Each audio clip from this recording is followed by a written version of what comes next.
দুনিয়াতে যত অদ্ভুত অদ্ভুত প্রশ্ন সব আপনি মুসা আলাইহিস সালামের মাথা থেকে পাবেন। বিভিন্ন বিষয়ে আল্লাহরে প্রশ্ন করতেন। সাইয়েদনা মুসা আলাইহিস সালাম আল্লাহরে বললেন, আল্লাহ আপনি আমার এমন একটা জিকির শিখাইয়া দেন যে জিকিরটার শব্দ আপনি আর আমি ছাড়া কেউ জানবে না।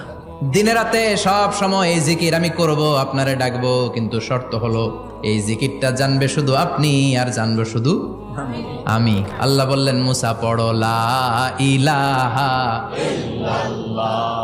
মুসা আলাইহিস সালাম কয়, মাবুদ এটা তো জাতীয় জিকির, সবাই জানে। আমি তো চাইছি এক্সেলেন্ট একটা জিকির, কারো কাছে নাই, শুধু আমি জানবো আর আমি পড়বো। আল্লাহ বললেন, মুসা এই লা ইলাহাকে যদি এক পাল্লায় রেখে দাও, তাম বিশ্ব, 7 আকাশ 7 জমিনটারে তুলে যদি তুমি আরেক পাল্লায় রেখে দাও, লা রাজাহাত কাফাতু লা ইলাহা ইল্লাল্লাহ, মুহূর্তের মধ্যে লা ইলাহার পাল্লা ভারী হয়ে যাবে। ও মুসা, তুমি যতই এক্সক্লুসিভ জিকির চাও, লা ইলাহার চেয়ে দামি জিকির আমার কাছে নাই।